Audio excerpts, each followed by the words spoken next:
YouTube, Facebook, social media तो उन लोगों के लिए है जो आने में असमर्थ हैं, किंतु जो आने में समर्थ है उनको तो कथा पांडाल में आकर ही कथा श्रवण करनी चाहिए। और जब एक बार कथा का नशा चढ़ जाता है ना, फिर आप कितना भी प्रयास करो घर पे मन नहीं लगता।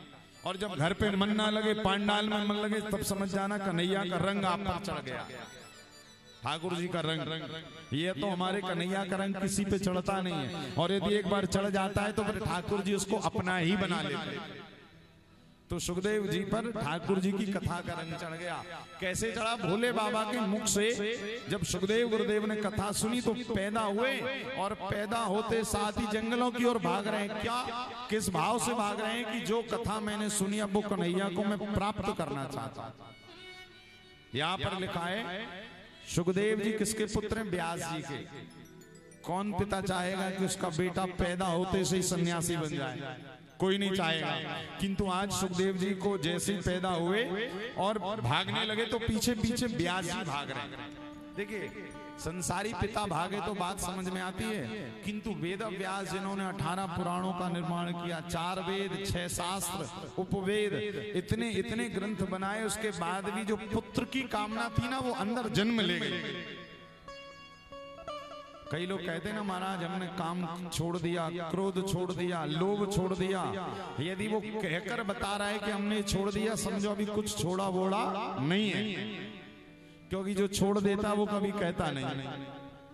अरे जब व्यास जी का नहीं छूटा, जो साक्षात विष्णु का रूप कहे गए, व्यासाय विष्णु रूपाय, काम छोड़ दो, क्रोध छोड़ दो, लोभ, इन पर प्रवचन करना सरल है, किंतु इनको वास्तव में छोड़ना बहुत कठिन है।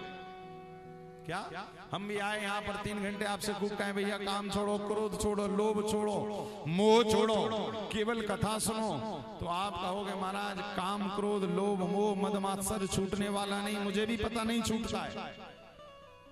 ये तो जब हमारे राघव सरकार की या कन्हैया की अपने से कृपा हो जाती तो वो सब छुड़वा देते।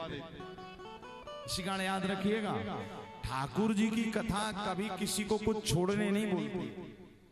क्या भगवान की कथा कभी ये नहीं कहती कि जब ये त्यागोगे तब कन्हैया मिलेंगे, या ऐसा करोगे तब भगवान मिलेंगे। ठाकुर जी तो सीधी एक बात कहते हैं, आप तो छोड़ो वोड़ो नहीं, आप तो केवल जीवन में एक काम करो, श्री ठाकुर जी की कथा को पकड़ लो बस।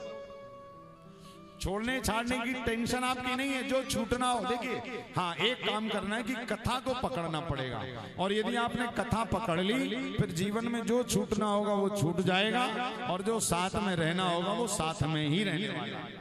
और जो कथा सुनने के बाद साथ में रह रहा है, समझ जाइए वो भगवान की कृपा से रह रहा है। तो आज सुखदेव गुरुदेव जी जब का प्रागट्य हुआ तो घर पे रुके नहीं, व्यास जी पीछे पीछे दौड़ने लगे। अतिशय प्रबल देव तब माया, गोस्वामी जी रामचरितमानस में लिख रहे हैं कि इस माया ने व्यास जी को भी नहीं छोड़ा। और जीवन में याद रखिएगा, ये 3 कामनाएं ना सबके अंदर जन्म लेती हैं। पहली कामना कौन सी? पुत्र की कामना। शादी होती है तो शादी के बाद हर पति पत्नी या माता पिता सोचते हैं कि एक बेटा हो जाए, पुत्र की कामना। पहली पुत्र की कामना। दूसरी होती है सबके जीवन में, भले कोई बतावे चाहे ना बतावे, दूसरी कामना होती है धन की। सबका मन करता महाराज बढ़िया धनवान हो जाए, बढ़िया बैंक बैलेंस रहे। पहली पुत्र की, दूसरी धन की, और तीसरी कामना कौन सी रहती है? बोले बहुत ऊंचे ऊंचे पदों पर बैठने की, बड़ा बड़ा हमारा नाम हो जाए, लोग हमें जाने। होते कि नहीं होते?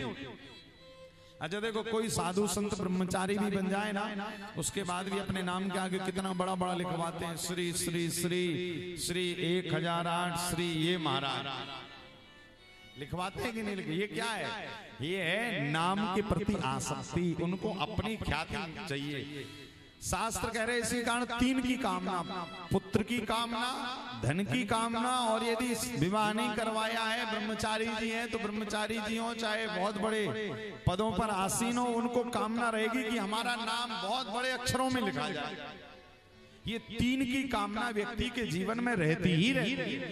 आज व्यास जी को वही कामना अंदर जन्म ले गई। अतिशय प्रबल देव तब माया।